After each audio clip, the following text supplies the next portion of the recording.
Mi querida familia de EWTN y Radio Católica Mundial, un saludo cuaresmeño en el nombre de nuestro Señor. Y digo cuaresmeña porque les recuerdo que aún estamos en Cuaresma, pero en esta alegría cuaresmal vamos a viajar.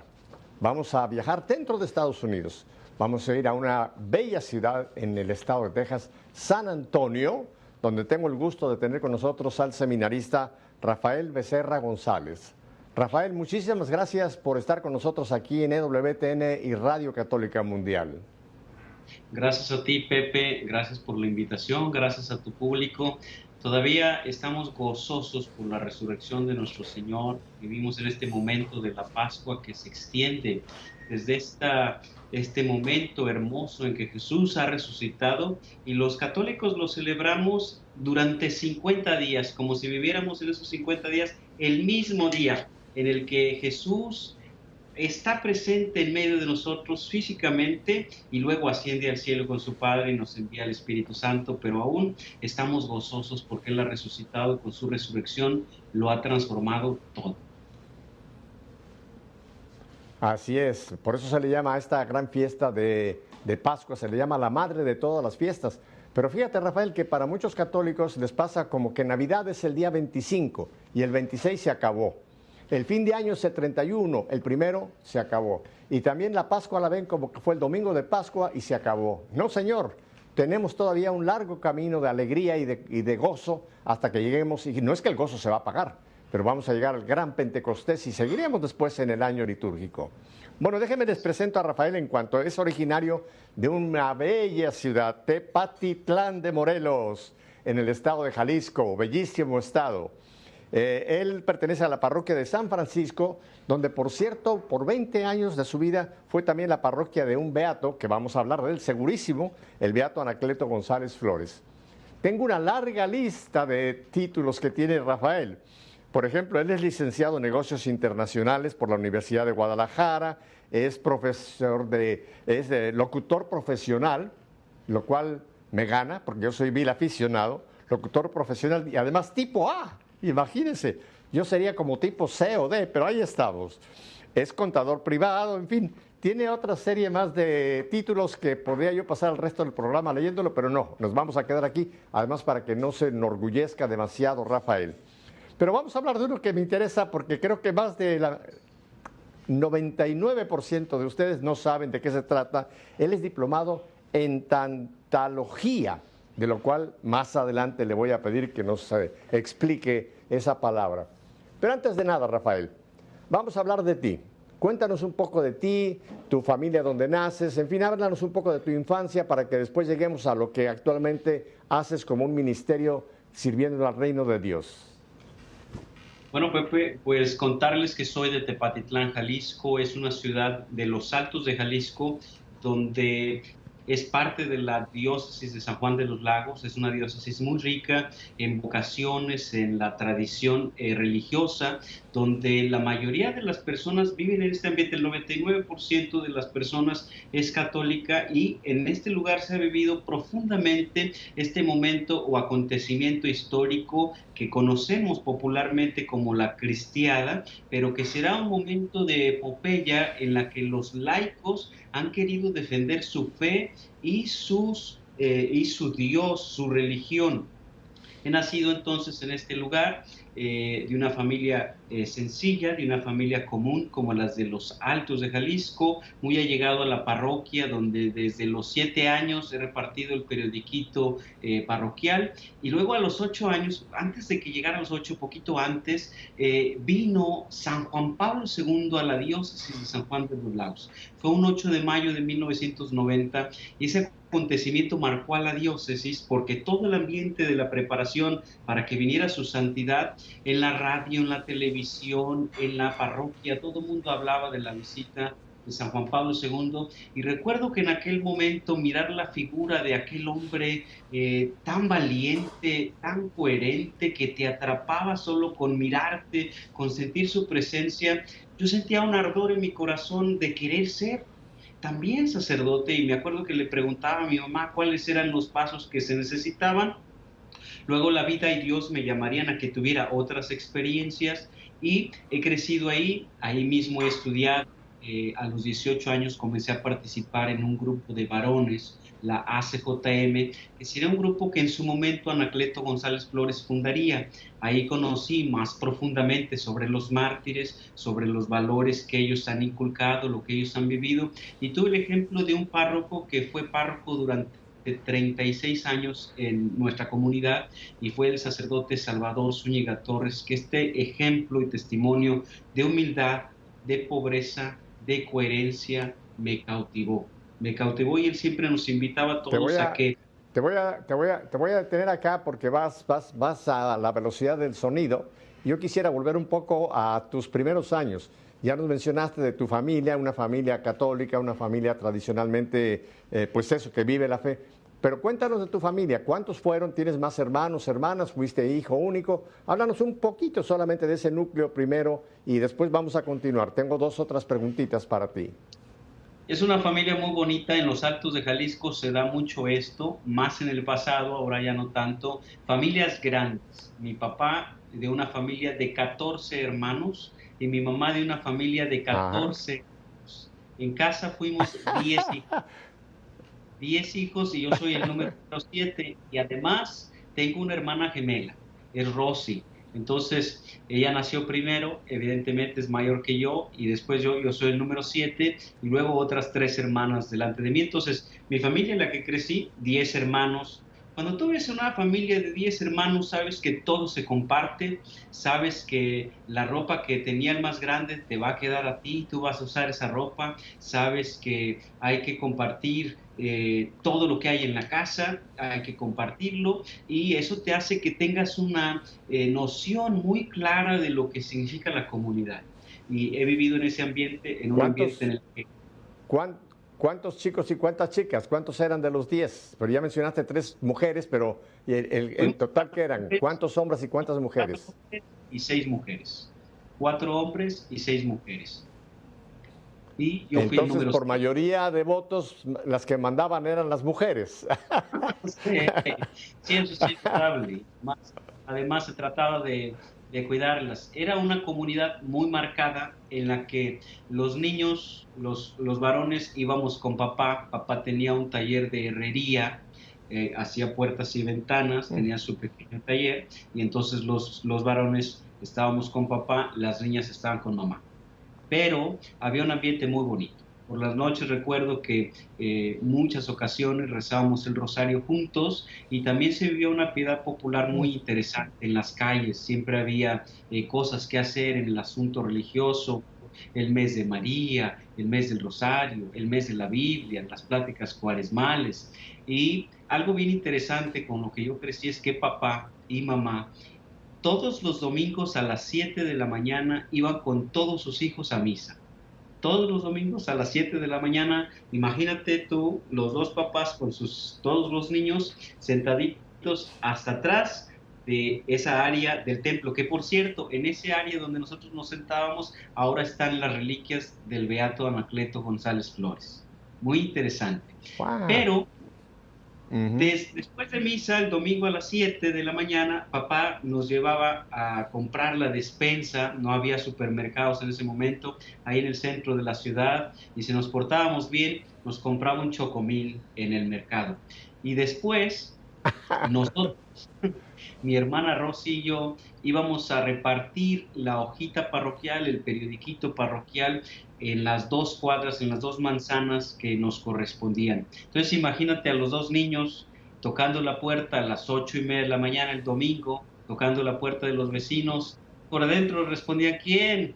La hojita parroquial, póngala por debajo de la puerta o déjela en la cochera. No, aquí lo espero a que venga. Y entonces la gente tenía que levantarse, venir a recoger el periodiquito y pagarlo. Yo sabía que si ellos no lo Ah, pagaban, mamá tendría que pagar todo lo que hiciera falta de lo que la gente no pagara. Y entonces yo trataba de cuidar eso, porque sabía que a veces, pues, no era lo mejor que mamá tuviera que pagar sobre eso, que lo hacía con mucho gusto. Pero fue una bonita experiencia de la niñez, una experiencia en la que además los niños del vecindario acostumbrábamos a jugar todo el tiempo en la calle, fui un niño que crecí ahí jugando con todos los niños del barrio, del vecindario, todo tipo de cosas, o en la bicicleta o corriendo, haciendo cualquier cosa. Y teníamos temporadas de juegos, los que también marcó mi vida. En los veranos teníamos diferentes tipos de torneos y entonces fue un ambiente de infancia muy bonito. Recuerdo que los sábados Clementina pasaba con una campanita, tocando la campanita por las calles del vecindario para reunirnos cerca de la escuela. Nos reunía a todos los niños para darnos catecismo.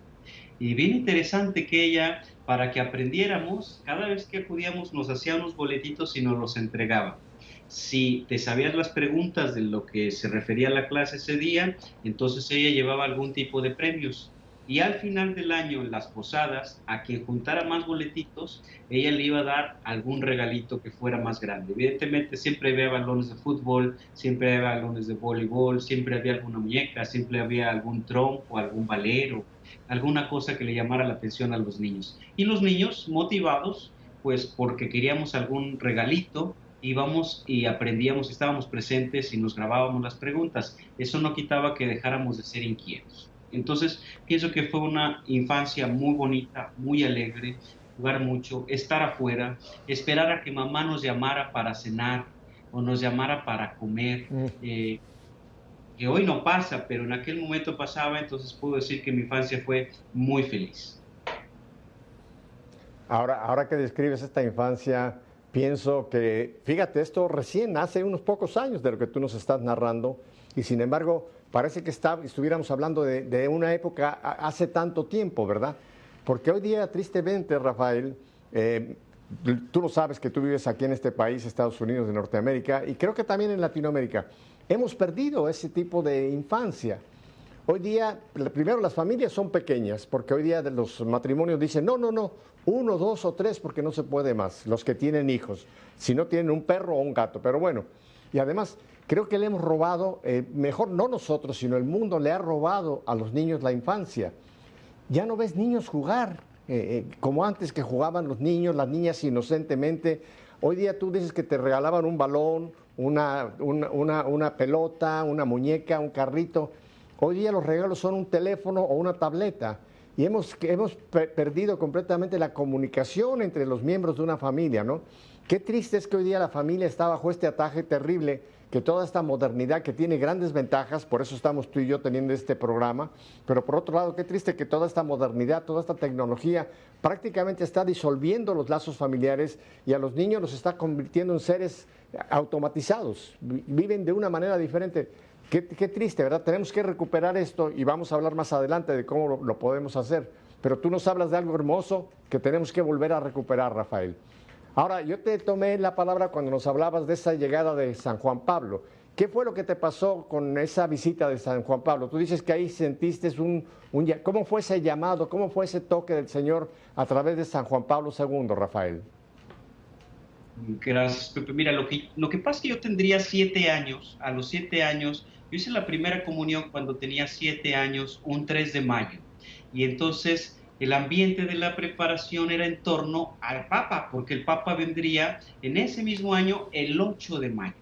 Entonces, yo vivía en Tepatitlán, el Papa vendría a San Juan de los Lagos, habrá unos 60 kilómetros de distancia, todo el ambiente apuntaba hacia Juan Pablo II. Entonces, yo estaba en ese ambiente del Papa. Quizás no entendía completamente lo que significaba ser el Papa, pero lo que sí entendía es que la imagen de aquel hombre me cautivaba mucho. Su santidad Juan Pablo II era algo que atraía totalmente y yo deseaba en la profundidad de mi corazón tener algo, alguna parte, ser de alguna forma como aquel hombre que irradiaba esa paz y ese amor. Y entonces recuerdo que yo era muy juguetón y entonces iba con mamá a preguntarle, mamá, ¿qué se necesita para ser sacerdote? Necesitas estudiar en el seminario, pero ¿qué necesitas para estudiar en el seminario? ¿Qué es lo que tienes que estudiar ahí? Tienes que estudiar la secundaria. En México en ese momento había seminarios desde la secundaria, es decir, desde el séptimo hasta el noveno grado.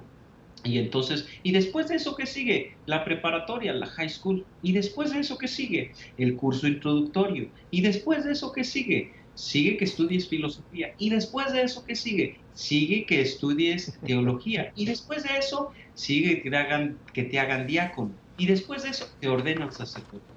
Y después de eso, ¿qué sigue? Te hacen señor cura. Y después de eso, monseñor. Y después de eso, señor obispo. Y después de eso, arzobispo. Y después de eso, cardenal. Y después de eso, papa. Ah, yo quiero ser algo de eso. Y decía, mamá, ya vete a jugar, ya no quiero que me estés preguntando.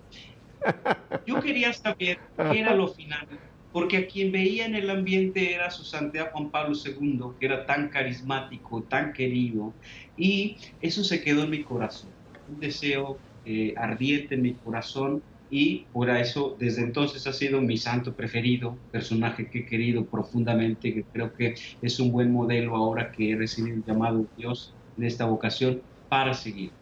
Luego crecí, fui un adolescente normal, fui a la secundaria, a la preparatoria y comencé a participar en los grupos apostólicos de mi parroquia, comencé a estudiar en la universidad y me sentí más llamado por ser un laico comprometido.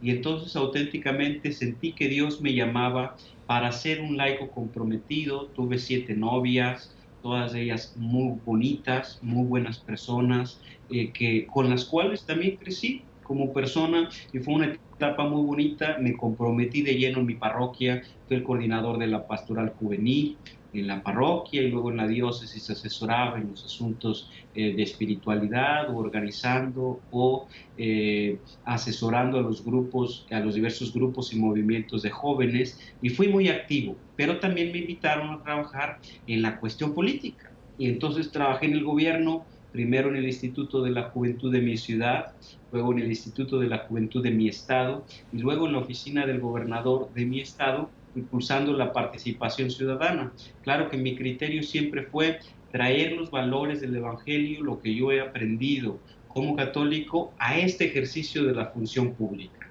porque la función pública también es una vocación excelsa que necesita ser purificada y en la que todos estamos llamados a traer los valores del Evangelio a la cosa pública. En Aparecida los obispos han reflexionado sobre eso, cómo los laicos deben estar también en las estructuras intermedias, y ese era el llamado que yo sentía hasta los 31 años, cuando, pidiendo por mi vocación, estaba terminando yo la maestría, terminando un periodo en el gobierno, estaba cerrando varios círculos en mi vida, y pensaba, Señor, pienso que hasta este momento he cumplido todo lo que me has pedido.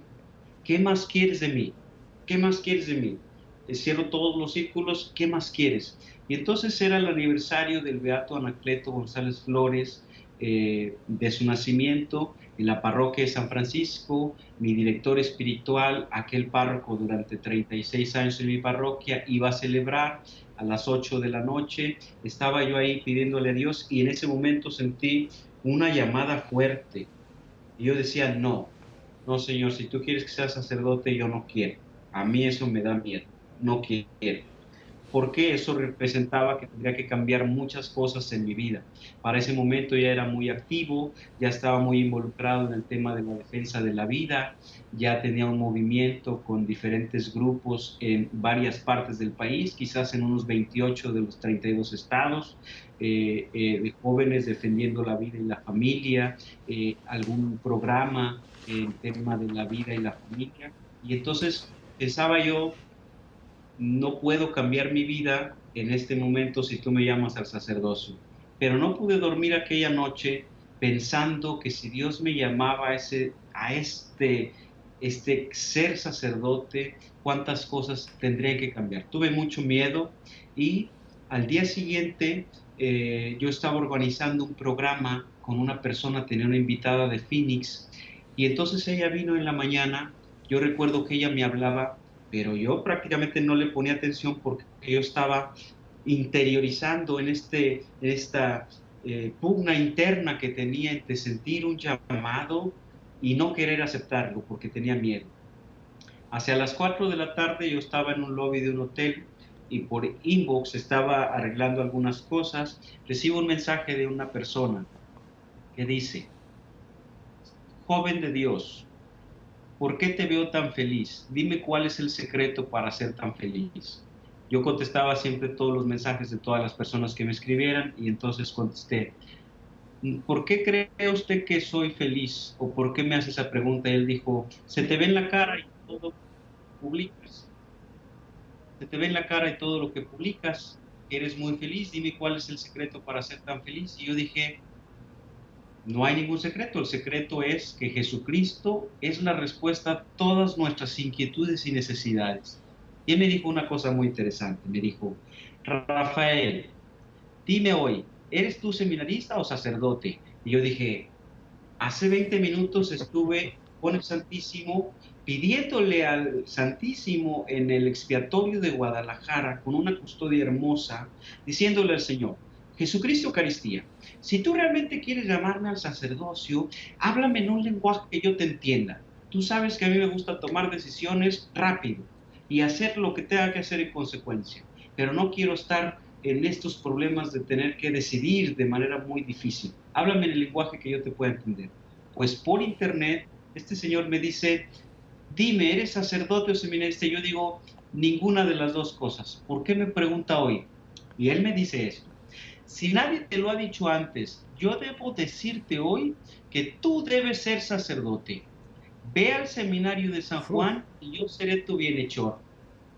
Caray, y yo pensé entre mí, ¿será que Dios me está hablando directamente a través de esta persona? ¿Será verdad que esta persona es un intermediario de Dios o solamente mi imaginación? Y entonces le escribí, ¿pero por qué me dice eso hoy?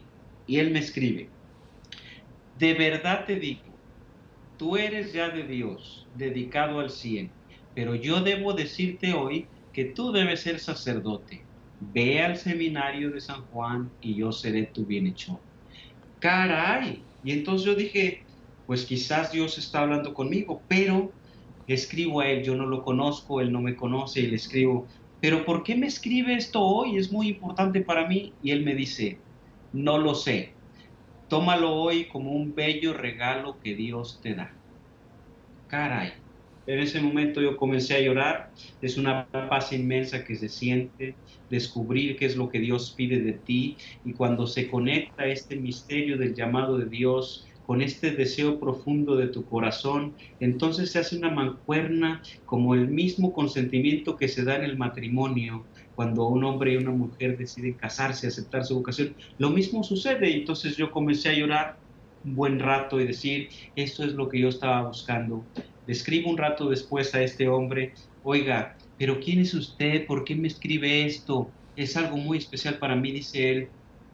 No lo sé, solo sentí el impulso de venir a mi computadora y debo decirte que en este momento siento una paz increíble y estoy llorando. No sé quién eres ni por qué te escribí. Solo empecé a escribir eso que hoy está ahí. Y desde entonces quiero decirte, Pepe, que he comenzado una de las aventuras más maravillosas de toda mi vida. Y así como Juan Pablo II ha dicho alguna vez, al volver la mirada atrás, me he dado cuenta de que vale la pena luchar por la causa de Cristo. Y yo puedo decirte, estos 9 años que he estado en el seminario han sido extraordinarios. Es un donarte, pero en un lugar en el que Dios se dona mucho más a ti. Cuando tú eres generoso con Él, Él siempre es generoso con nosotros. Pero cuando tú eres generoso en tu respuesta a Cristo, Cristo te llena como un manantial que nunca se agota, que nunca se seca, que siempre hay más de su amor. Y entonces tú te vuelves muy susceptible a esos regalos que Él te da. Y así he vivido estos 9 años de manera exquisita en el seminario. No cabe duda que eres un gran locutor, tienes una gran facilidad de palabra y vas explicando las cosas también que a lo mejor yo estoy sobrando aquí. Pero tengo algunas preguntas que hacerte. ¿Supiste alguna vez quién era esta persona? ¿Supiste cuál era su profesión, dónde vivía, en fin? ¿O nunca lo pudiste identificar como persona? Sí, después de eso yo tuve contacto con algún sacerdote para preguntarle, incluso para dejarle saber lo que había experimentado y preguntarle sobre este hombre, si él lo conocía. Al parecer esta persona era de San Juan de los Lagos y preguntarle si este hombre era un hombre de bien. Y entonces le enseñé al sacerdote la conversación, y entonces él cierra mi computadora y dice, hermano, después de todo lo que el Señor te ha regalado y todavía te preguntas si este hombre es de bien o no, pues no puedes pensar así. El Señor te está hablando directamente. Pero déjame decirte, por si fuera poco eso, déjame decirte que este hombre es un hombre de bien, no solamente él, sino su familia. Ellos son muy amantes de la Virgen de San Juan, con una fe profunda, y viven a la vuelta de la catedral. Entonces yo los conocí, y así como él me dijo, él fue mi bienhechor en el seminario de San Juan durante 4 años. Es decir, la familia que es tu bienhechora, Sí. allá se acostumbra a que tú tengas una familia que te lava la ropa. El asunto no es que te lave la ropa, el asunto es que tú como seminarista tengas una familia con la cual tú te acompañes, crezcas, ellos te acompañen durante todo tu tiempo que estás en el seminario, y entonces es tu segunda familia. Y conocí a la familia Delgado Dávalos, una familia hermosísima, una familia con la cual estoy muy agradecido, y ellos fueron mis bienhechores durante 4 años y siguen siendo muy buenos amigos hasta ahora. Bendito sea Dios. Algo que me llama mucho la atención de tu caminar, como nos lo has descrito, a ti te pasó lo inverso que al beato Anacleto. Anacleto estuvo en el seminario y luego sintió que el Señor lo llamaba a la vida profesional, a trabajar como un laico. Y tú al revés, tú estuviste muchos años trabajando como un laico y de repente el Señor te llama a la vida consagrada como sacerdote. Pero esos dos paralelos son muy interesantes, ¿verdad? Anacleto primero al seminario, después ya como laico, y tú laico, y después al seminario para llegar al sacerdocio. Es interesantísima tu historia. La pregunta que siempre tengo, y me quedan un par de minutos antes de que vayamos a unos breves mensajes, es, ¿y tu familia, cuando tú ya descubres después de tantos años, porque ya lo tuyo podemos llamar es un poco una vocación tardía, cuando ya decides dar el paso al seminario, ¿tus padres vivían aún o qué pensaron de esa decisión de Rafael? Primero, Pepe, debo decir que cuando me dicen que sí es una vocación tardía, digo no. Yo respondí en cuanto sentí el llamado de Dios, me fui. Así es que no tardé. Ya tenía 31 años, ya estaba grande, por supuesto. Ajá, Pero ajá. lo que sí debo Sí, decir es que mis papás están vivos aún. Mi papá en el primer momento, cuando fui al preseminario al regresar, él hasta se burló de mí, porque yo pasaba viajando de un lugar a otro y era muy inquieto y me involucraba en muchas cosas, y entonces él no podía creer que yo pudiera estar encerrado en el seminario sin salir del seminario, dedicado solamente a estudiar y a orar. Y entonces mi mamá, muy curiosa, cuando regreso del seminario, ella estaba aquí en Estados Unidos, le llamo y me dice ella, yo ya sabía que te ibas a ir al seminario y que algún día serías sacerdote. ¿Cómo que usted ya sabía? Si me iba a casar, ¿por qué no me dijo antes? ¿Qué tal que me caso y no me voy al seminario? Dijo ella, porque tú lo tenías que descubrir por ti mismo. Pero yo ya sabía cierto. desde que estaba embarazada que algo así iba a pasar. Extraordinario. Extraordinario. Rafael, tenemos que ir a un brevísimo corte para unos anuncios, unos mensajes muy bonitos, pero volvemos enseguida contigo. No cambie de dial. Acuérdese lo que siempre le recomiendo. Se puede meter donde no debe. Quédese con nosotros. Volvemos Rafael y yo en un momento.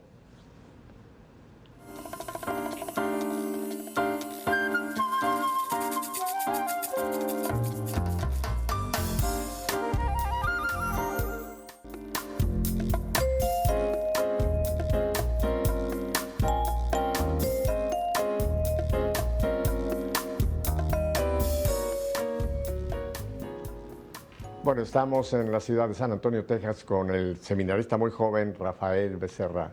Rafael, gracias por habernos abierto pues esa intimidad de tu caminar, de tus primeros años, y ahora pues estás en el seminario. Mi pregunta es, ¿qué tiempo te queda ya para la ordenación, Rafael?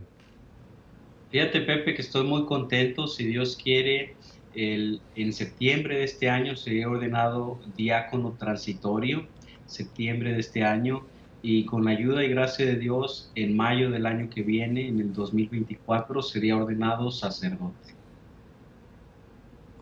Bueno, ojalá Dios me conceda la dicha de poder asistir a tu ordenación, me daría muchísimo gusto. porque además yo Ya tengo estás. mucha ilusión, Rafael, de ir a hacer un viaje muy especial. Brevemente, no voy a entrar en es tu programa, no el mío, pero quiero contar, hace un par de años se despertó en mí una inquietud respecto a la guerra de cristiada, a la cristiada que llamamos, porque quizá en la zona que tú vives, que estuvieron tan metidos, porque ahí fue precisamente todo como el eje Zaguayo, Guadalajara, Tepatitlán, toda esta zona, pues fue precisamente donde se dio esta, como tú dices, esta epopeya de la cristiada. Pero para muchísimos católicos mexicanos que yo conozco, no sabíamos nada. No sabíamos absolutamente nada de la cristiada. Yo estudié con los jesuitas en México y jamás en todas las clases de historia, historia de México, nunca yo había oído ni siquiera la palabra cristiada. Fue, ya te repito, hace no mucho, que por la película primero que hizo Verástegui, que tuve como un primer, ¿qué es esto? ¿De qué nos están hablando? ¿No?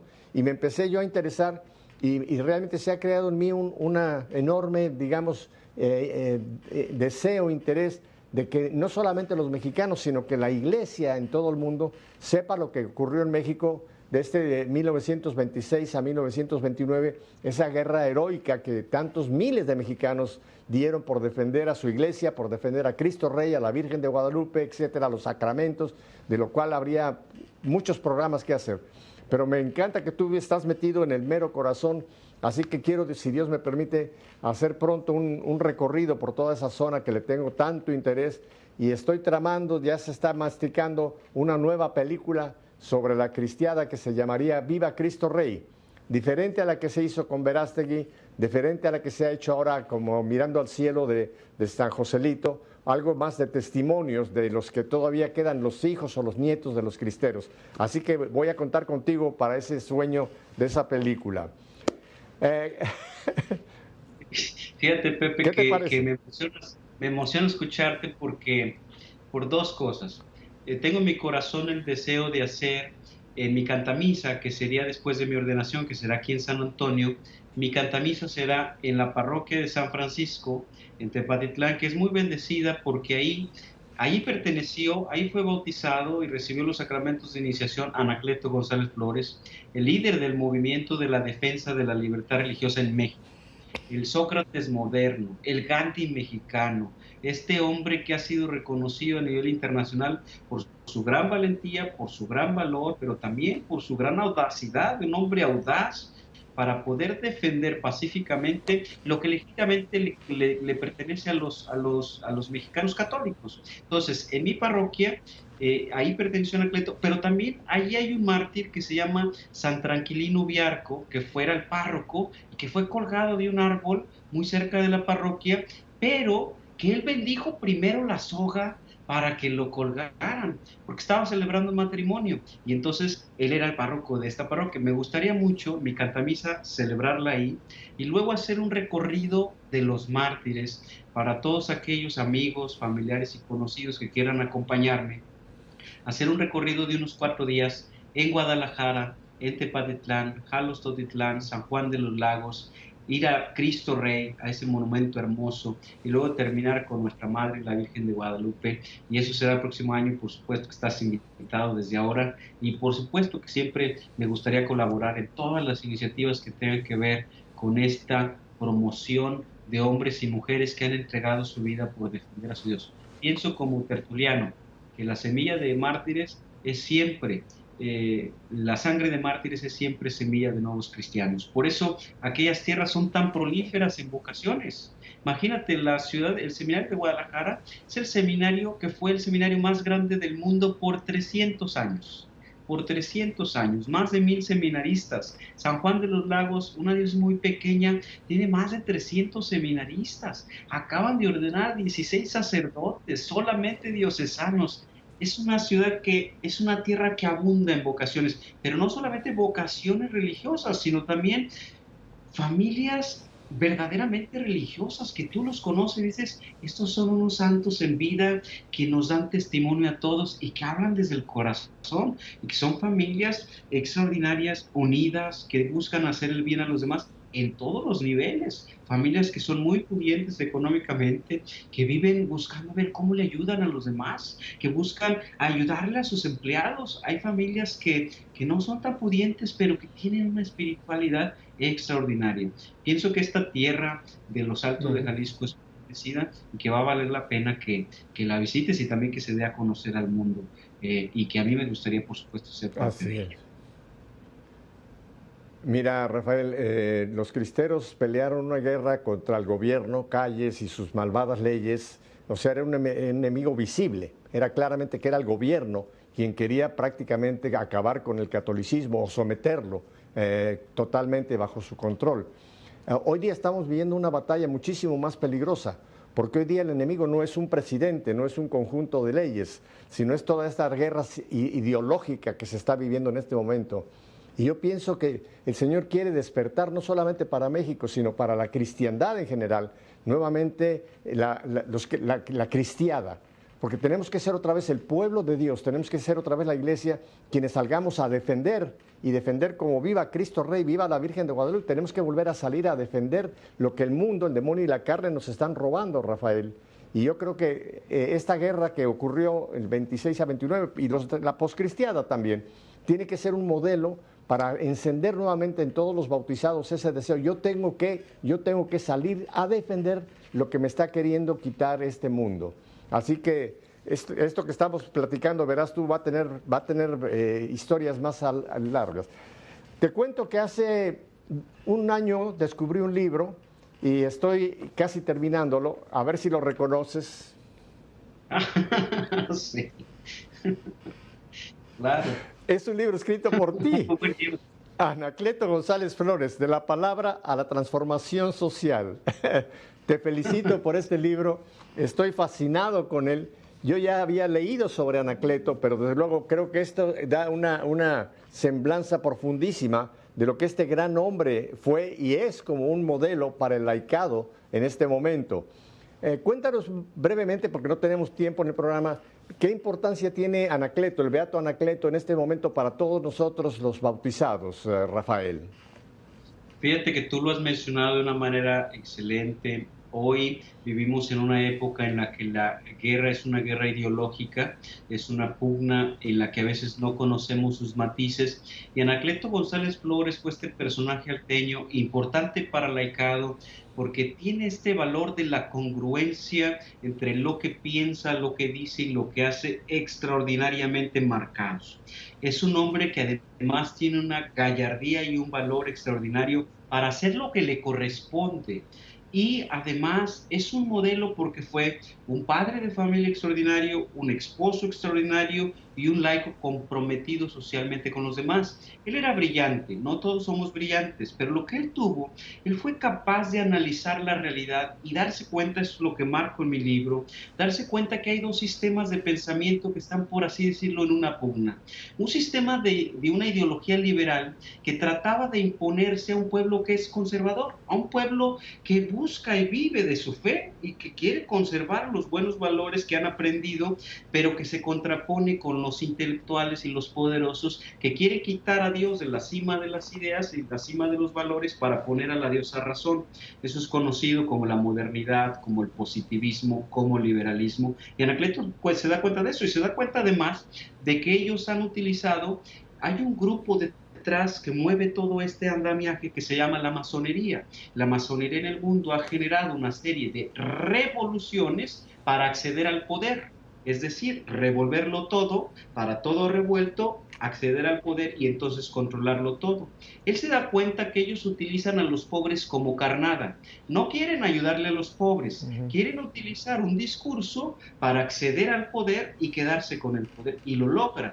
Entonces Anacleto González Flores lo único que hace es tratar de defender al pueblo, organizar al pueblo, que son la mayoría, como ahora somos la mayoría, quiere organizar al pueblo para que se defiendan de estos ataques, de este andamiaje que ha construido la masonería de manera oculta, pero de manera visible a través del gobierno, para transformar los valores cristianos que se viven en ese momento. ¿Por qué? los valores cristianos en específico, porque un católico bien formado, un cristiano bien formado, es capaz de ir más allá de la justicia, es decir, de ir hacia la caridad, hacer el amor, entregar el amor en acciones, amar a los enemigos, esto que nos ha pedido Jesús, y esto transforma no solo la sociedad, no solo las estructuras, esto transforma los corazones. Por eso el enemigo principal es aquellos católicos formados, o lo que hay que atacar es la cristiandad. Hoy sucede y hoy tendríamos que estar listos también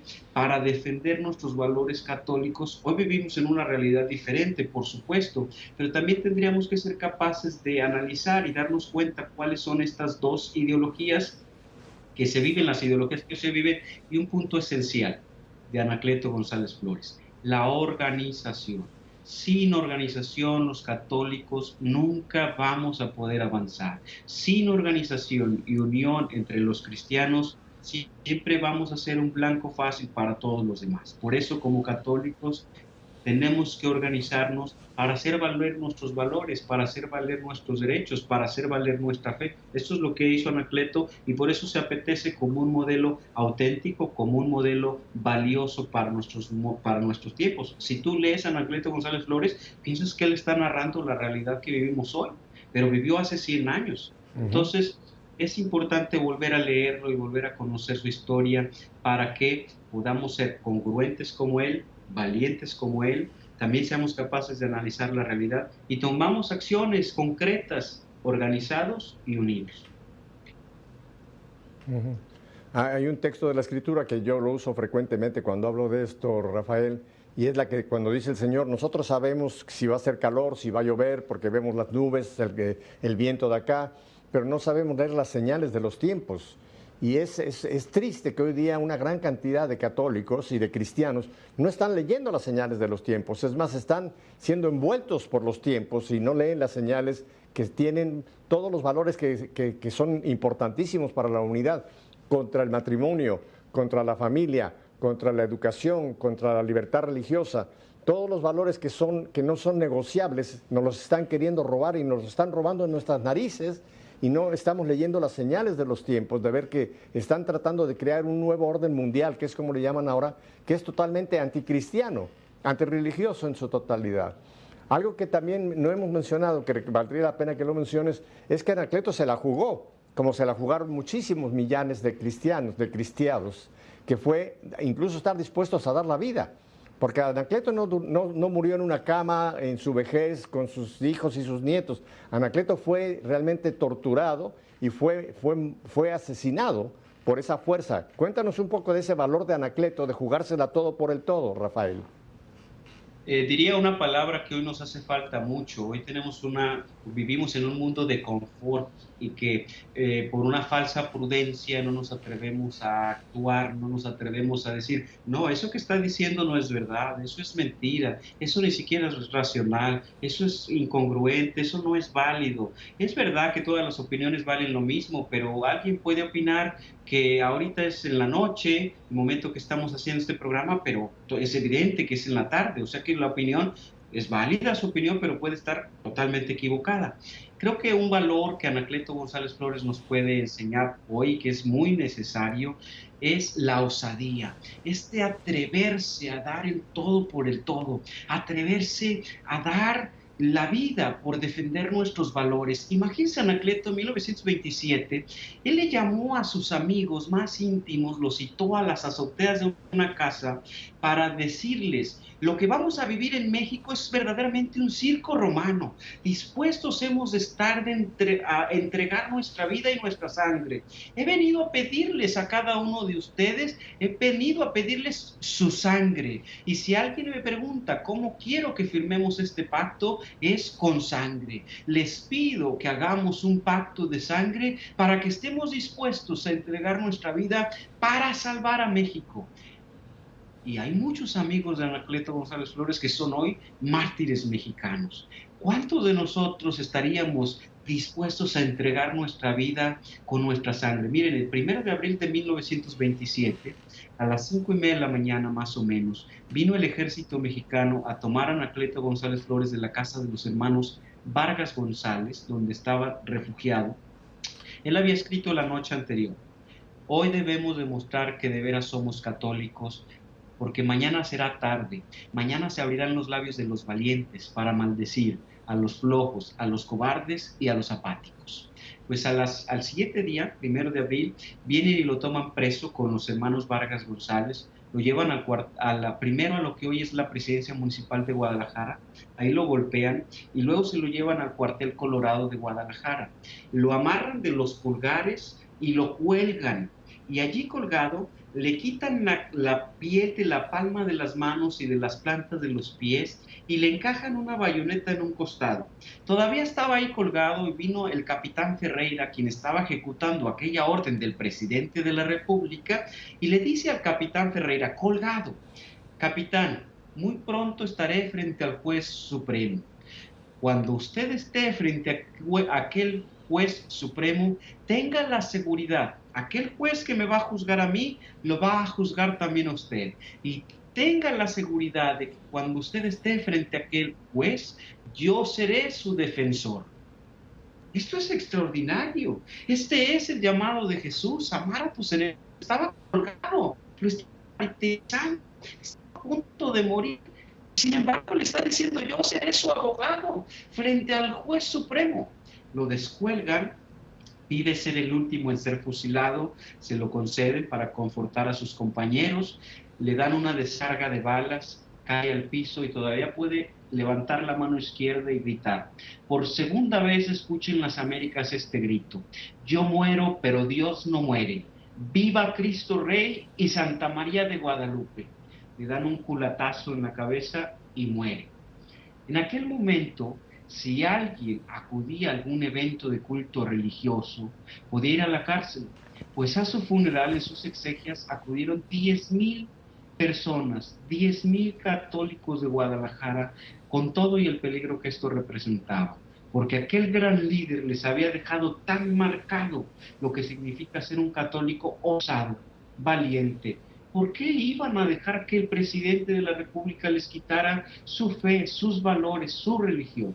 Este hombre es un gran testimonio para nosotros hoy, y nosotros hoy también podemos ser así de valientes, así de osados como él, actuando en la realidad que nos ha tocado vivir a nosotros, como tú bien lo dices, analizando los signos de los tiempos y actuando, estando dispuestos a entregar nuestra propia vida. Uh-huh. Es realmente conmovedora la vida y el testimonio de Anacleto, y hubiera tantos otros testimonios que pudiéramos tocar. Lástima que en el programa no tenemos todo el tiempo. Solamente menciono brevemente otro también que ha sido un gran ejemplo, sobre todo para la juventud, que es este santo, San José Sánchez del Río, ¿no? También este chico que por muchas formas trataron de coaccionarlo para que renegara, para que se uniera a las fuerzas militares, le ofrecieron una carrera militar, etcétera, etcétera. Es una larga historia. Y lo mismo, un chico de 14 años, su famosa frase: nunca fue más fácil entrar al cielo, le dijo a su mamá. Él quería, realmente sabía que el martirio pudiera ya ser una realidad en su vida, y de hecho fue mártir también a los 14 años de edad. Y un martirio horrible también el de Joselito. Y sus últimas palabras: viva Cristo Rey, viva la Virgen de Guadalupe. Es que en México realmente tenemos, Rafael, un depósito de testimonios tan enorme que yo creo que es el tiempo de darlos a conocer. Tenemos que inspirar al laico de hoy, no ver a Anacleto, no ver a Joselito como algo histórico y decir: ay, qué bonita vida, qué romántico, qué bueno por ellos. No, yo creo que claman sus testimonios para que nosotros hoy día digamos: tenemos nosotros que despertar y tenemos también que salir en defensa, cada quien en su realidad. Ya no vamos quizá a ir con rifles y pistolas, pero hoy día es una guerra más sutil, una guerra que tenemos, como tú dijiste una palabra muy interesante: hay que prepararnos para poder, en la realidad en que vivimos, sea profesor, laico, religioso, cada uno en su realidad, dar una respuesta a este ataque bárbaro que está sobre el cristianismo, sobre la religión en el mundo entero. ¿No te parece que este es el tiempo en que el pueblo de Dios tiene nuevamente que levantarse, Rafael? Sí, este es el tiempo de los laicos. Pienso yo que los laicos somos, aún no soy religioso, este es el tiempo de los laicos somos el gran gigante de la iglesia, pero lamentablemente a veces es un gran gigante dormido, y este gran gigante tiene que despertar para defender los valores. Mire, Anacleto González Flores escribe La Solución Católica. la solución católica es la única respuesta válida a los embates que hoy está viviendo nuestra cultura occidental. Con la solución católica nosotros podríamos transformar nuestra realidad. Pero hay un serio problema. El serio problema es que muchos de los católicos no estamos preparados, no estamos capacitados, no conocemos a profundidad nuestra fe y más aún, muchas veces no lo vivimos porque no somos congruentes. Aún más, a veces queremos promovernos a nosotros mismos y no nos damos cuenta de quien está haciendo su obra es Jesucristo. Y a mí me encanta la figura de Anacleto porque yo no titulo así mi libro de la palabra, la transformación social, pero en el fondo lo que quiero decir, y lo digo en la conclusión, es Anacleto no transformó a la sociedad con su palabra.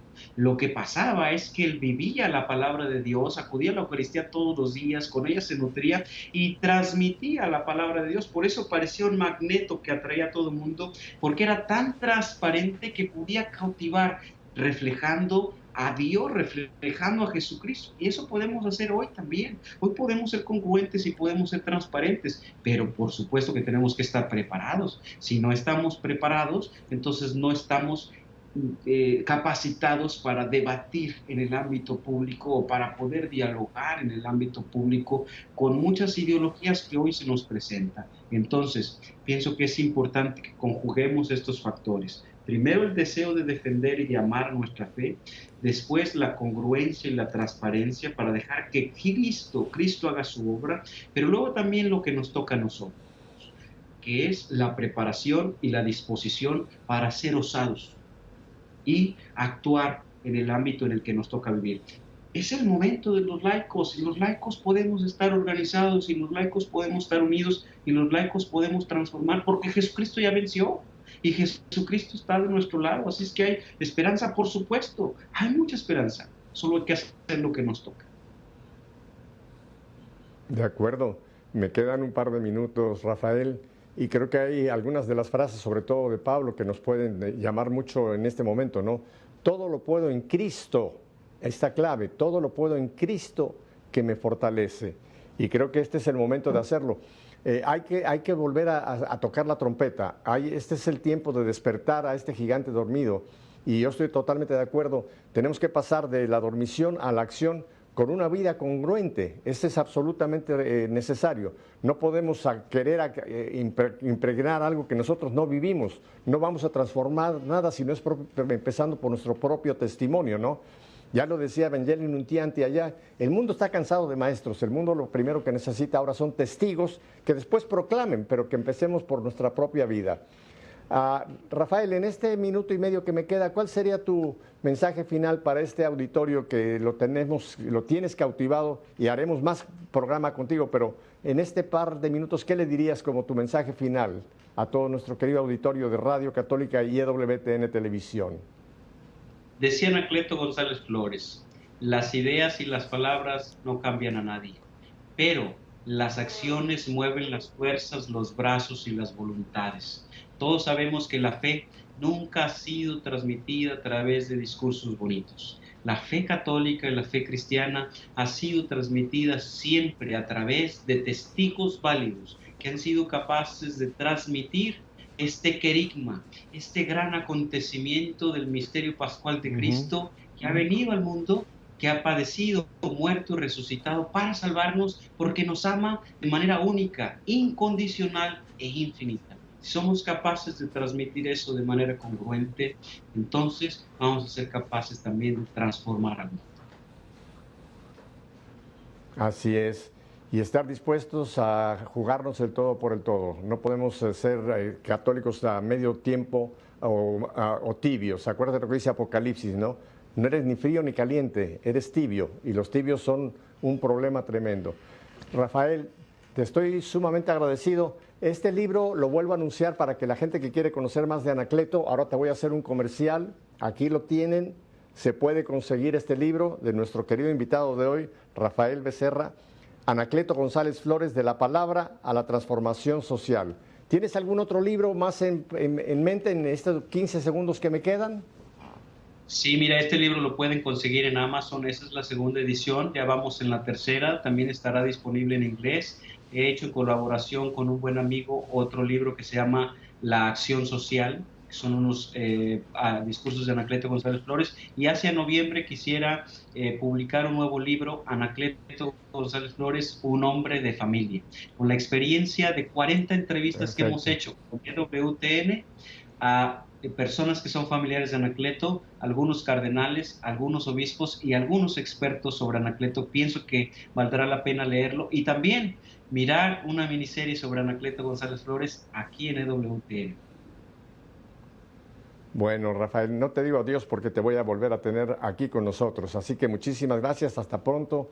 Y ya saben, mi despedida es de siempre. Si Dios nos concede una semana más de vida, volveremos la próxima semana para hacer esto, que nuestra fe sea una fe en vivo. Hasta la próxima semana. Bendiciones.